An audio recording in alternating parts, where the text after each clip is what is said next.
샬롬. 오늘 10월 둘째 주일입니다. 우리 지난 한 주 동안도 하나님의 은혜 가운데 평안하게 잘 지내셨는지요? 가을이 점점 깊어져 갑니다. 하나님께서 우리에게 이렇게 멋지고 아름답고 좋은 계절 허락해 주셨는데요. 우리 이 가을 그냥 또 분주하고 바쁘게 보내지 마시고 늘 당부드리고 부탁드리는 것이지만 말씀과 동행하면서 그렇게 의미 있는 시간을 가지셨으면 합니다. 우리 지난 시간에 이어서 계속해서 우리 창세기 오늘 21장 우리 본문 들어갈 텐데요. 드디어 21장으로 이제 들어가는데 우리 21장 보기 앞서서 우리 지난주에 흥미로운 기사가 나서 제가 가지고 나왔습니다. 먼저 한번 보시고 그리고 나서 우리 창세기 본문으로 들어갔으면 좋겠습니다. 다른 것이 아니라요, 한국 기독교 목회자 협의회, 한목협의라고 하죠. 줄여서 올해 다섯 번째로 한국 기독교 분석 리포트라는 것을 발표를 하였습니다. 그래서 한국 기독교에 관한 모든 것들을 발표를 했는데요. 그 가운데 눈길을 끄는 것, 제 눈길을 끄는 것, 그야말로 완전 주관적인 것이죠. 제 눈길을 끄는 것, 우리 세 가지, 여러 가지 조사를 했습니다. 여러 가지 조사를 했는데 그 가운데 제 눈길을 끄는 것 세 가지를 여러분한테 먼저 좀 소개를 좀 해드릴까 합니다. 다른 것이 아니라요, 우리나라 성인, 그러니까 만 19세 이상을 대상으로 한 조사에서 자신은 종교를 가지고 있다 또는 종교를 가지고 있지 않다 이렇게 대답한 비율이 나는 종교를 가지고 있다 라고 대답한 비율이 37%고요. 그리고 종교가 없다라는 비율이 63%인데 이렇게 이 30%대로 나는 종교가 있다 라고 말한 사람들이 이렇게 하락을 한 것은 처음이라고 합니다. 이번 조사에서 처음 나온 것이라고 합니다. 처음으로 이렇게 30%대로 주저앉았는데요. 27년이 아니죠. 제가 읽겠습니다. 2017년부터 이 무종교인 비율이 종교인 비율을 앞질러 놓고 그 격차는 점점 벌어지고 있다고 합니다. 그러니까 2017년 이전만 하더라도 나는 종교를 가지고 있다라고 하는 사람들이 50% 이상이었거든요. 근데 점점 줄어서 이번에는 37%까지 주저앉았다라는 것입니다. 개신교인 인구도 마찬가지입니다. 개신교인은 2012년에 정점을 찍었습니다. 전체 인구의 22.5%로 정점을 찍고 그리고 2017년에는 20.3%, 그러니까 22%에서 20%로 감소하고 2022년에는 더 감소합니다. 15%로. 와. 계속 감소하고 아마 몇 년 지나지 않아 10%대로 더 주저앉을 것 같다라는 예측을 하고 있습니다.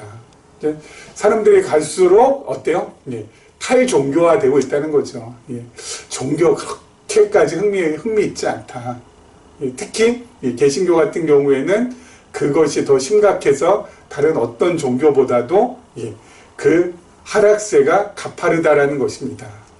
여러분 이것은 이미 제가 몇 차례 말씀드렸듯이 이건 어떻게 보면은 당연한 일입니다. 왜냐하면요, 여러분 세속의 가치하고 종교의 가치가 달라야 됩니다. 그렇죠?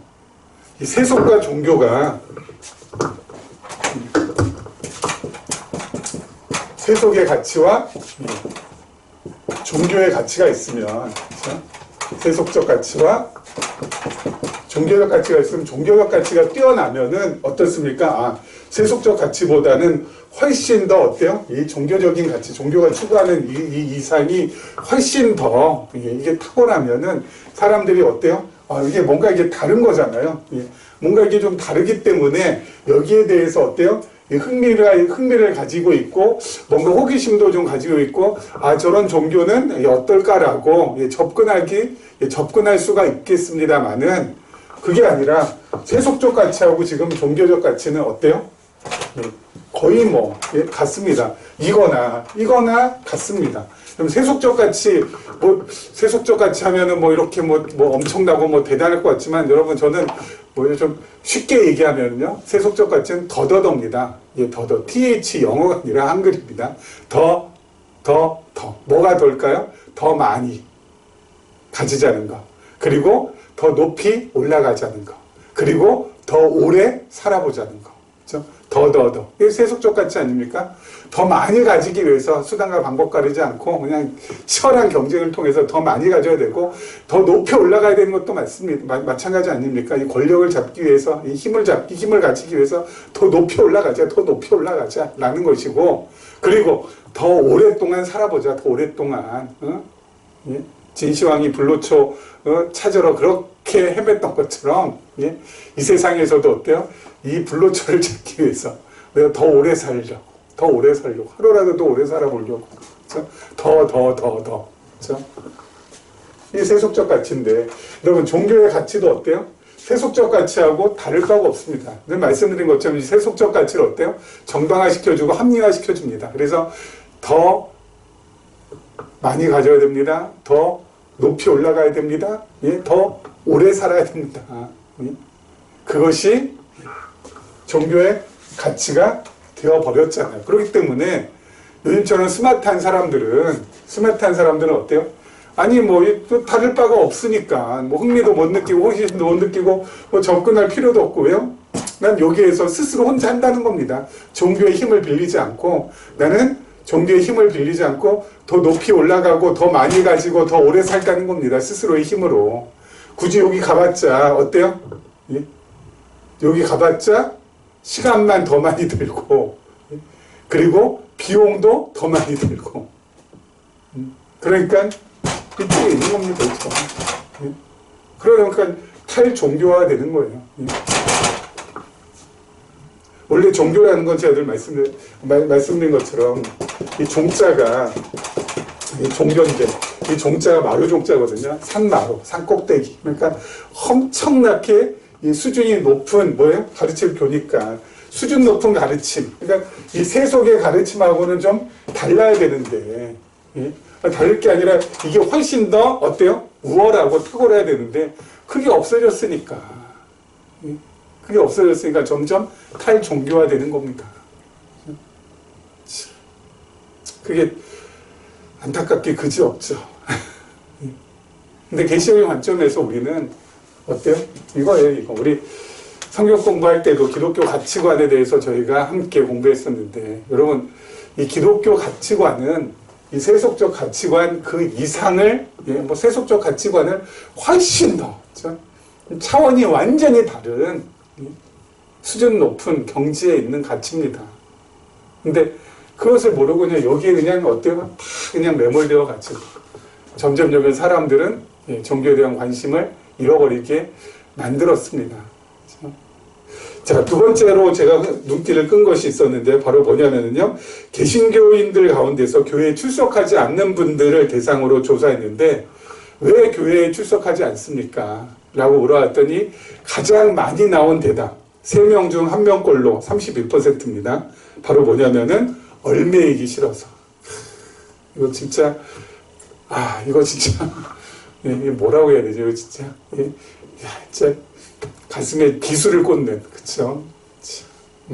얼매이기 싫어서. 아무튼 첫 번째도 그렇고 두 번째도 그렇고 전부 다 자업자득이에요. 여러분, 사람들이 얼매이기 싫어서 교회에 교회 출석하지 않는다 라는 건 진짜 이거는 한국교회 자업자득입니다. 여러분, 이거의 근본 원인을 따져 들어가면은요, 그게 무엇이 나오냐면은요,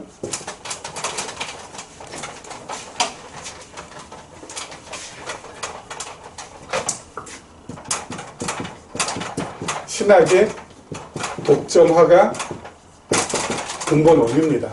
근본 원인입니다. 왜 그러냐면요, 여러분, 신학은 누가 해야 된다? 목회자가 될 사람이나 신학자가 될 사람이 해야만 된다.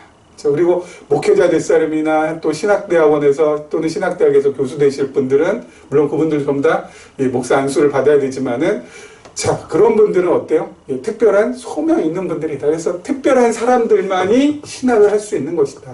그리고 그 신학을 한 사람, 그 그 특별한 사람들만이 어때요? 신학을 했기 때문에 성경을 해석할 권한이 있다. 그렇죠?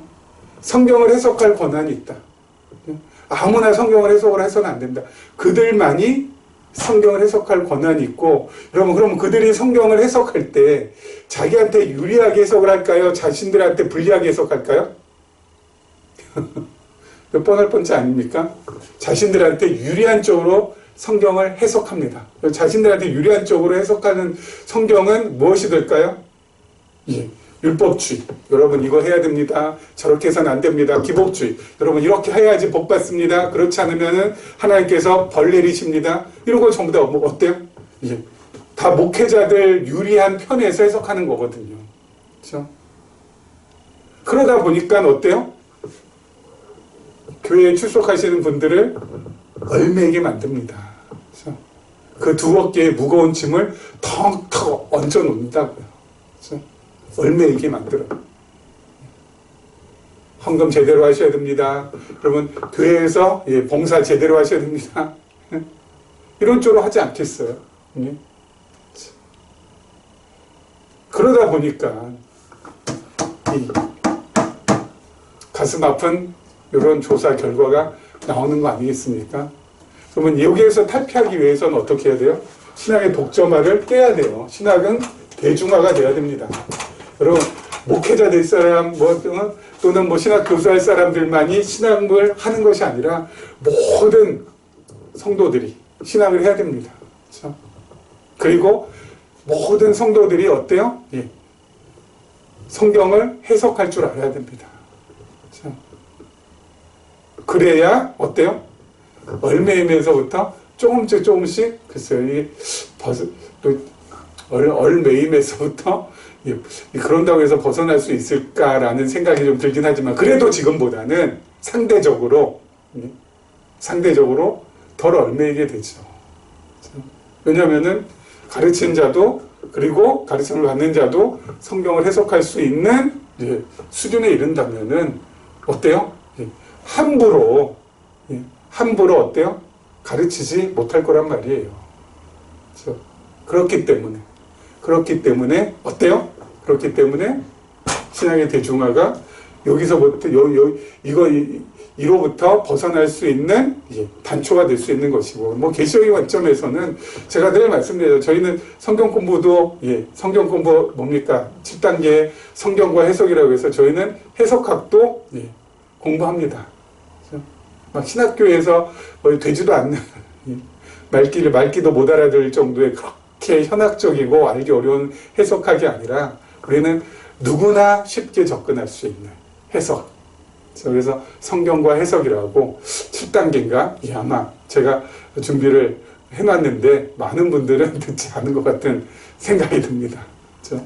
성경과 해석. 이것도. 그 다음에 세 번째로 눈길을 끌었던 것은요. 하나의 종교가 아닌 여러 종교의 구원이 있다고 보는 종교다원론을 믿는 경우는 개신교는 3명 중 1명꼴 32%. 이것도 참 높은 비율이죠. 그러니까 종교다원주의, 종교다원론이라고 하거든요. 야, 개신교에만 구원이 있는 게 아니야. 불교에도 있고, 그리고 이슬람에도 있고, 유교에도 있고, 뭐 아무튼 다 있어. 응?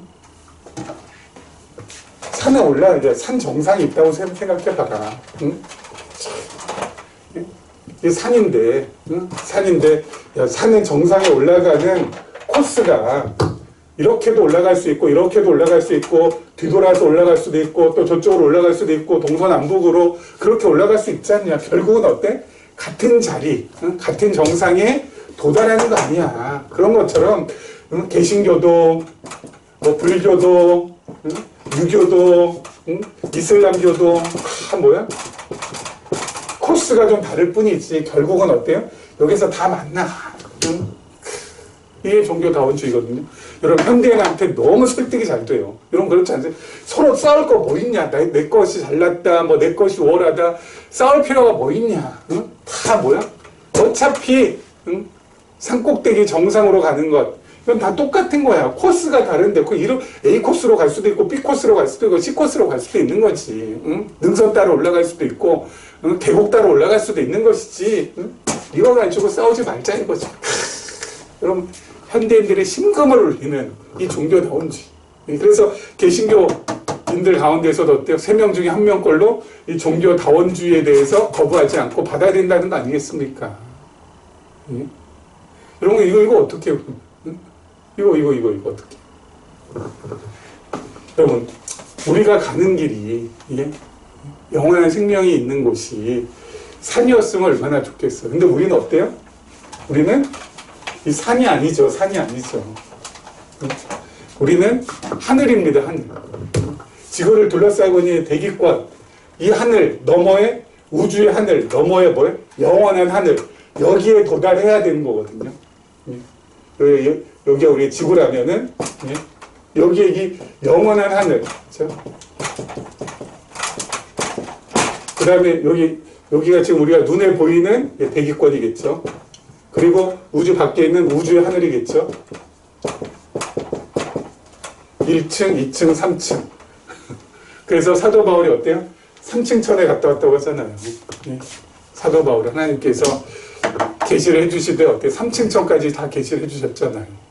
그럼 여기 가야 돼요, 여기. 우리 이 지구 땅덩이에 있는 그 산에 뭐 가장 높은 에베레스트 꼭대기에 올라가는 거라면은 뭐 어떻게 해서든지 이 길 저 길 여러 코스가 있어가지고 그렇게 가겠지만은 그럼 어때? 영원한 하늘을 우리는 가야 되는 거 아니겠습니까? 영원한 하늘, 영원한 세계. 하나님께서 계시는 영원한 생명을 가지고 우리가 여기까지 가야 되는 거예요. 영생할 수 있는 영원한 생을 누릴 수 있는 여기 가야 되는 거잖아요. 그런데 이 길은 성경이 가르쳐주고 있어요. 이 길은 이 하늘길을 누가 가르쳐줘요? 이 하늘길을 성경이 가르쳐주고 있다요. 성경이 어떻게 가는지 어떻게 가요? 하나님을 아는 것과 그가 보내신 그리스도를 아는 것. 그렇죠? 그것을 통해서 갈 수가 있는 거예요. 그러니까 우리가 하나님을 알고 믿고, 그리고 예수를 그리스도로 알고 믿음으로 가는 겁니다, 여기. 그냥 산이면 좋겠어요. 지구에 있는 요 안에 있는 산이면은 뭐 이렇게 가든 저렇게 가든 있는데 우리는 이 산이 아니라니까요. 영원한 하늘. 그렇죠? 영원한 생명을 누릴 수 있는 여기를 가야 되는데 이건 성경만이 가르쳐주는 거예요. 하나님을 우리가 어때요? 알고 믿고 여호와 하나님을 그리고 예수를 그리스도로 알고 믿고 이 길 가르쳐 주셨거든요. 그렇기 때문에 우리가 어때요? 여기로밖에 성경이 가르쳐 주신 그 길로밖에 우리가 갈 수가 없는 거라고요. 여기 가는 길이 뭐 이 코스 저 코스 있는 것이 아니거든요. 그렇기 때문에 우리는 종교다원주의가 아니라 어때요? 성경이 가르치는 길로 가는 것. 영생의 길, 영원한 길.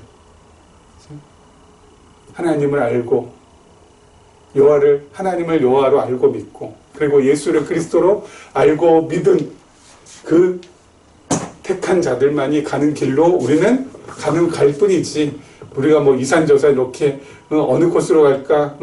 그건 아니라는 것이죠. 그렇죠? 자, 아무튼 이 조사 결과만 나오면은 마음이 뻥 뚫리는 게 아니라 마음이 아주 꽉 막혀가지고 답답하고 안타깝고 그러네요. 하나님께서 어떻게 한국교회를 이끌어 가실지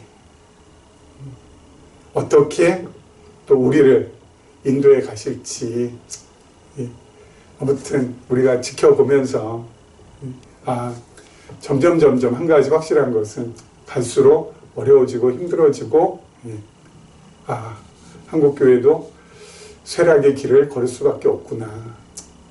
이대로는 안 되겠구나. 그 생각 가질 수밖에 없고 그렇기 때문에 하나님께서 적은 무리지만 우리를 불러내신 것이 아닌가라는 강한 확신을 또 갖게 됩니다. 자, 우리 21절부터 우리 한번 보자. 21장 1절부터 우리 창세기 말씀 계속해서 한번 보도록 하겠습니다. 1절부터 4절까지 한번 보도록 하겠습니다. 여호와께서 말씀하신 대로 사라를 돌보셨고 여호와께서 말씀하신 대로 사라에게 행하셨으므로 사라가 임신하고 하나님이 말씀하신 시기가 되어 노년에 아브라함에게 아들을 낳으니 아브라함이 그에게 태어난 아들 곧 사라가 자기에게 낳은 아들을 이름하여 이삭이라 하였고 그 아들 이삭이 난 지 8일 만에 그가 하나님이 명령하신 대로 할례를 행하였더라. 아멘. 여기 말씀하신 대로가 두 번 반복됩니다. 왜 그렇습니까? 그만큼 말씀하신 것이 확실히 이루어졌음을 나타내기 위해서 여호와께서 말씀하신 대로 사라 돌보셨고 여호와께서 말씀하신 대로 사라에게 하셨다. 그렇죠? 그만큼 하나님께서 말씀하신 것이 확실하게 이루어졌다라는 것을 강조하기 위해서 말씀하신 대로 이렇게 표현이 되고 있는 것입니다. 여러분 히브리어로 말씀이라는 것은요 다바르라고 합니다. 다바르. 영어로 하면 다바르. 그렇죠. 다바르. 히브리어로 하면은 다바르.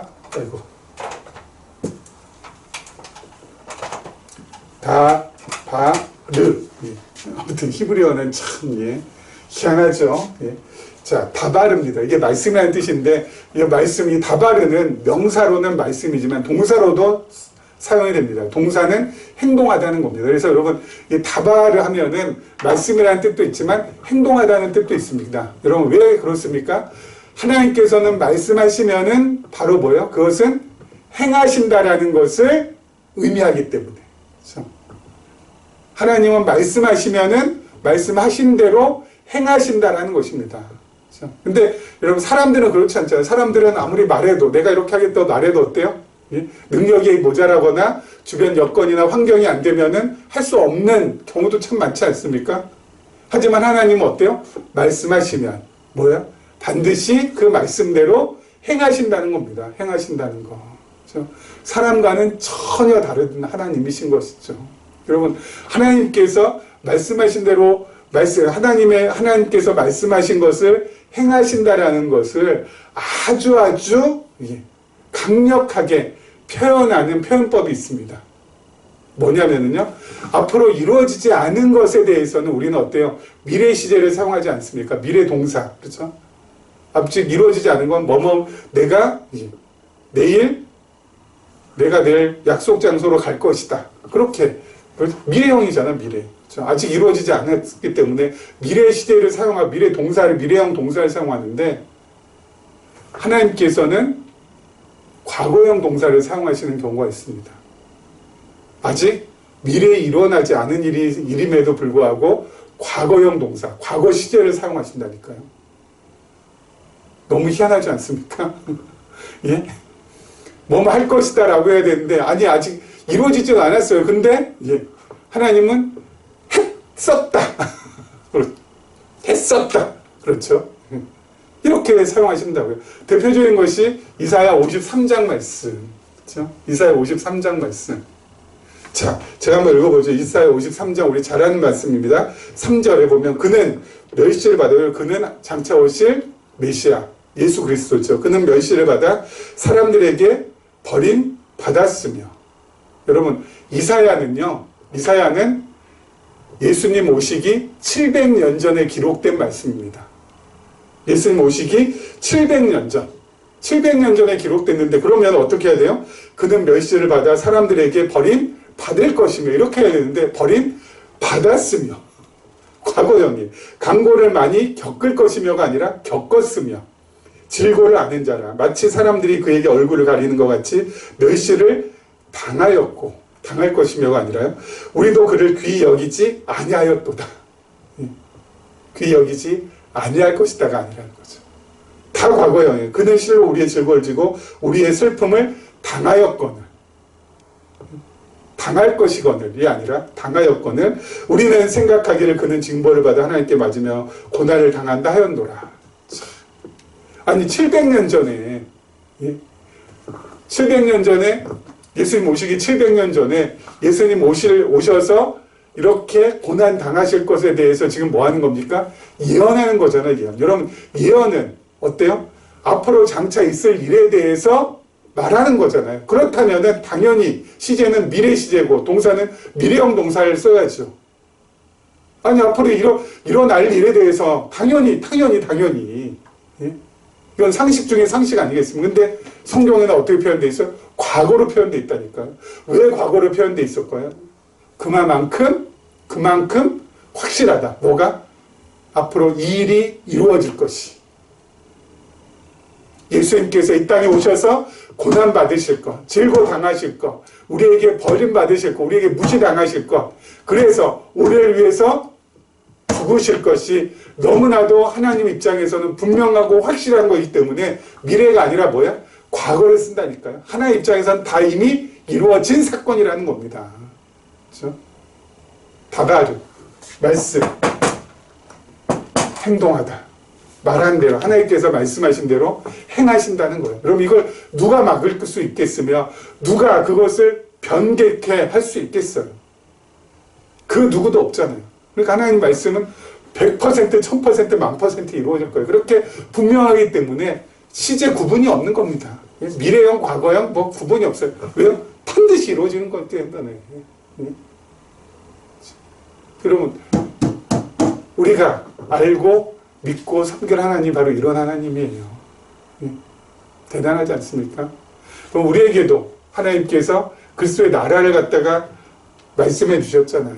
그렇죠? 그 나라, 이 땅에서 반드시 지금 이루어지고 있고 아직 이루어지지 않은 것이죠. 뭐예요? 영원한 세계에서 그리스도의 나라에서 그리스도의 나라, 하나님의 나라를 이루어 주실 것, 그 나라를 우리에게 유업으로 주실 것, 기업으로 주실 것, 우리가 그 나라에서 왕노릇할 것, 영원토록 그리스도와 함께 그 나라에서 다스릴 것, 그건 아직까지 이루어지지 않았잖아요. 하지만 우리는 이루어지지 않았지만 하나님 편에서는 뭐야? 다 이루신 거예요. 다 이루었어요. 영원하신 하나님께서 다 이루신 거예요. 그거에 대해서 우리가 요만큼도 의심할 필요가 없는 겁니다. 그래서 오늘 하루도 이 땅에서의 삶이 비록 고되고 힘들고 어려울지라도 어때요? 우리는 여기가 전부가 아니다라는 걸 알고 있기 때문에 여기에서 아무리 실망하고 여기서 아무리 좌절하고 여기서 아무리 주저앉아봤자 그것은 뭐예요? 아무것도 아니라는 거죠. 진짜는 어디에 있다고요? 영원한 우리의 본향, 영원한 나라. 하나님께서 과거형으로 만들어주신, 그래서 너무나도 분명하고 너무나 확실한 그 나라가 우리의 진짜 삶이고 그 영원한 삶이 우리에게 있어서 본질적인 삶이기 때문에 여기선 언제든지 훌을 털어버리고 언제나 벌떡벌떡 일어날 수가 있는 겁니다. 벌떡벌떡 일어날 수 있는 거예요. 과거에 제가 여러분 뭐 응답하라 1988인가 1988이 있었나요? 그때 갑자기 생각나요. 그때 뭐 이렇게 골목이잖아요. 옛날에는. 그렇죠? 저 초등학교 뭐 저학년 초등학교 때만 해도 처음 다 이렇게 골목에서 다 주택에서 살았잖아요. 근데 그 골목이 어때요? 다 이렇게 흙으로 된 골목이잖아요. 지금처럼 뭐 보도 블럭이 깔려 있으면 그런 거 없잖아요. 그러니까 흙으로 돼 있기 때문에 친구들하고 학교 다녀와가지고 가방 집에다가 그냥 확 팽개쳐 놓고 나가서 야 누구야 이리 와라 저리 와라 해가지고 놀지 않습니까? 골목에서 술래잡기도 하고 뭐 비석치기도 하고 땅 따먹기도 하고 그렇게 놀지 않습니까? 특히 땅 따먹기 이렇게 네모로 그려가지고 돌멩이 하나 여기다 해가지고 하나 둘 셋 해가지고 이렇게 돌아오면은 여기에 내 땅 되고 저쪽에서는 이렇게 하면 제 땅 되고 하는 거 아니에요? 그래서 그런다 여기서 또 한번 해가지고 또 내 땅 되고 이렇게 해서 서로 한 4명이서 여기서 이제 할 수 있는 거죠. 그렇게 막 하다가 그럼 여기 막 하면은 이 사람이 친구 A라는 친구가 뭐 엄청나게 막 땅을 갖다 잘 따먹어요. 나는 자꾸 여기 밀려나는 것 같고 그래서 막 이거 어떡하냐 뭐 이러면서 이번 판 내가 지겠네 막 이렇게 하고 막 이렇게 마음이 안 좋을 때 그때 집에서 모친께서 광석아 저녁 다 됐다 와서 밥 먹으라 하면 어때요? 그냥 이거 뒤도 돌아보지 않고 벌떡 일어나서 집으로 들어갑니다. 그럼 얘네들도 다 들어가요. 그럼 이게 지금 우리가 살고 있는 세상이에요. 누가 더 많이 가졌네, 누가 더 적게 가졌네, 누가 더 지혜롭게 하네, 누가 더 잘해가지고 더 많이 따먹었네, 뭐 이렇게 하지만 여러분 이게 다가 아니라 이게 전부가 아니잖아요. 그렇죠? 우리의 본향에서 우리 부르면 어떻게 해요? 이거 다 놓고 가야 돼. 여기서 절망, 여기서 좌절, 무슨 의미가 있냐고요. 무슨 의미가. 예?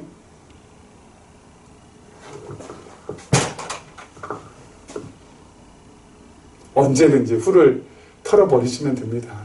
예? 여기는 잠깐이에요. 예? 땅 따먹기 하는 판이에요. 예? 더 많이 따먹으라고 하세요. 나보다. 그게 무슨 의미가 있겠어요? 진짜 의미는 어디서? 우리 집, 우리 가족, 하나님께서 부르시는 그 영원한 나라, 거기에 있는 겁니다. 진짜 의미는. 뭐라고 여기까지 왔나요? 자, 예. 우리 그 다음 절 한번 보도록 하겠습니다. 그 다음 절 6절부터 5절부터 보겠습니다. 5절, 6절, 7절 볼게요. 아브라함이 그의 아들 이삭이 그에게 태어날 때 백세라 사라가 이르되 하나님이 나를 웃게 하시니 듣는 자가 다 나와 함께 웃으리로다. 또 이르되 사라가 자식들을 전 먹이겠다고 누가 아브라함에게 말하였으리요마는 아브라함의 노경에 내가 아들을 낳았도다 하니라. 참, 하나님께서 약속의 자녀를 아브라함에게 주시겠다고 했을 때 아브라함은 분명히 생각했을 거예요. 뭐 1, 2년 내로 주시지 않을까. 아니 아무리 늦어도 5년 이내로는 주시겠지. 근데 하나님께서 아브라함에게 약속의 자녀인 이삭을 주신 것은 몇 년 만에 주신 거예요? 25년. 하나님의 생각과 사람의 생각이 달라도 너무 다르다는 거 알 수 있고요. 그럼 왜 하필 이렇게 긴 세월 안 주시고 그렇게 하나님께서 늦게 주셨을까요? 25년 동안 안 주시고. 하나님의 능력이 없으셔서요? 하나님께서 약속을 깜빡깜빡해서요? 그런 거 아닌 거 알고 계시죠? 이유는 하나입니다. 뭐예요? 아브라함이 영적으로 좀 철이 들고 영적으로 좀 익어갈 때까지를 기다리시는 겁니다.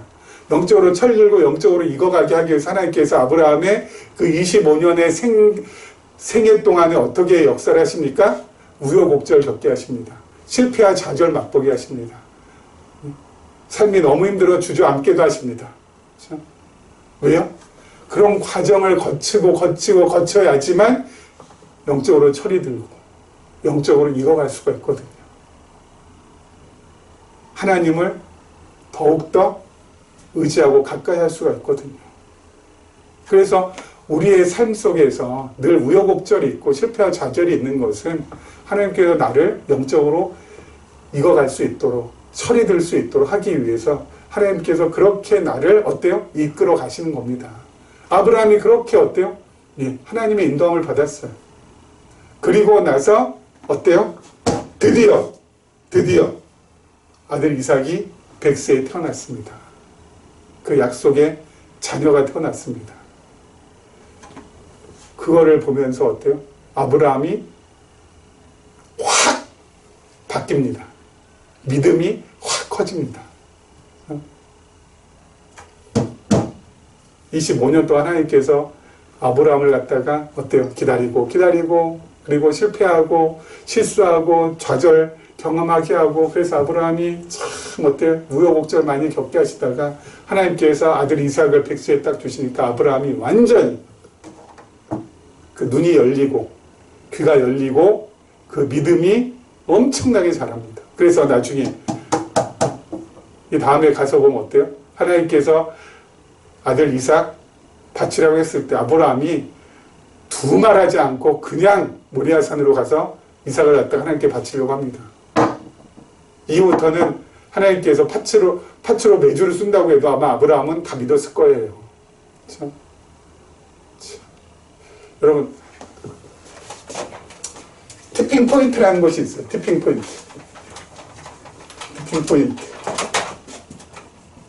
티핑 포인트가 바로 뭐냐면요.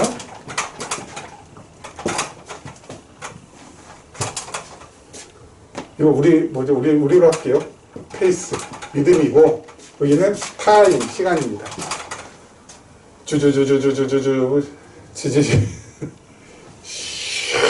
이렇게 되거든요. 요때 요 변곡점, 요게 티핑 포인트입니다.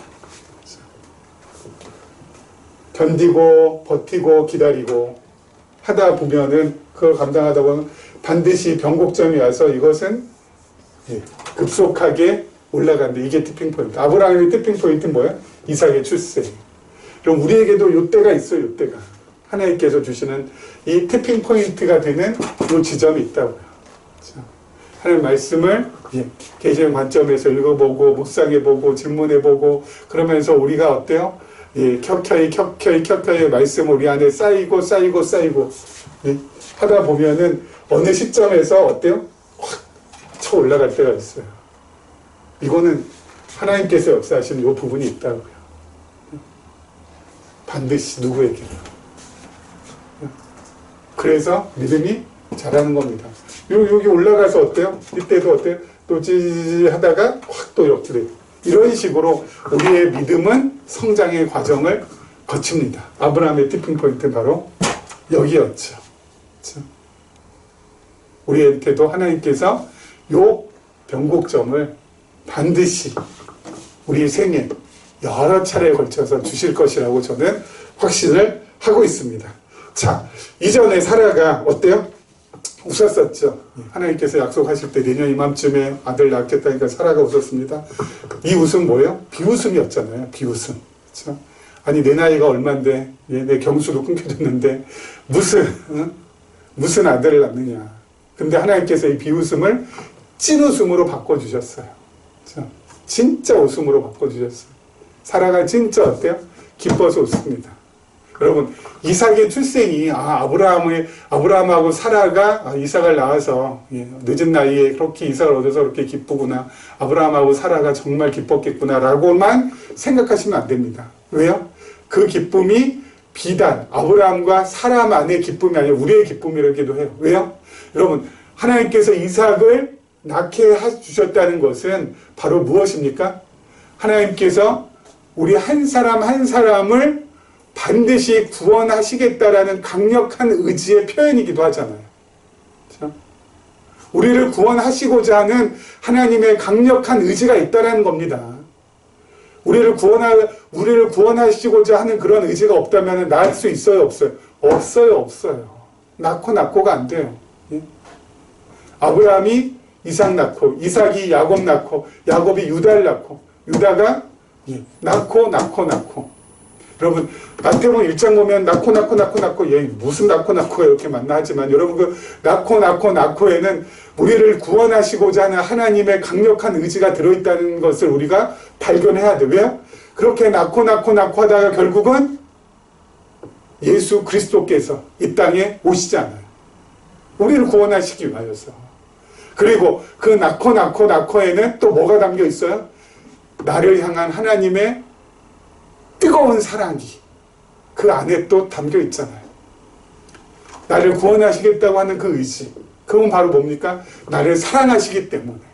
나를 그 누구보다도 사랑하신다라는 그 반증이 낳고에 있는 겁니다. 그래서 여러분, 성경을 갖다가 우리가 어때요? 이제 계시의 관점에서 조금 더 깊이 보게 되면 마태복음 1장 말씀이 전에는 지겹고 지루하고 왜 이런 게 있나 했지만은 마태복음 1장 말씀 읽으면서 감동이 되고 감격이 돼서 눈물을 흘릴 수밖에 없다니까요.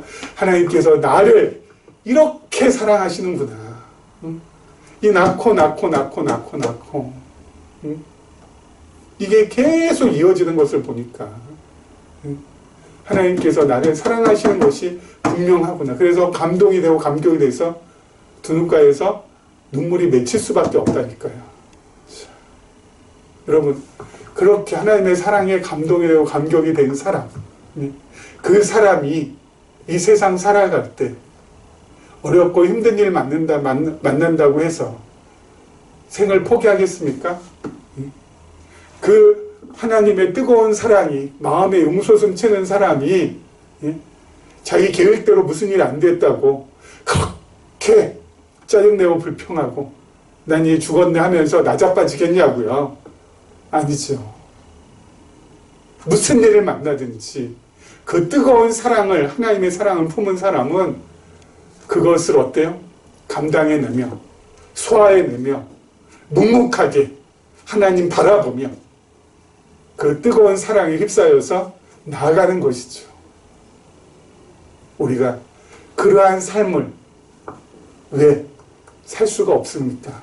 하나님께서 이미 다 그렇게 살 수 있도록 만들어 주셨는데, 이 가을 하나님의 그 사랑을 마음에 품고 나아가는 우리 모두가 되시기를 주님의 이름으로 축원합니다.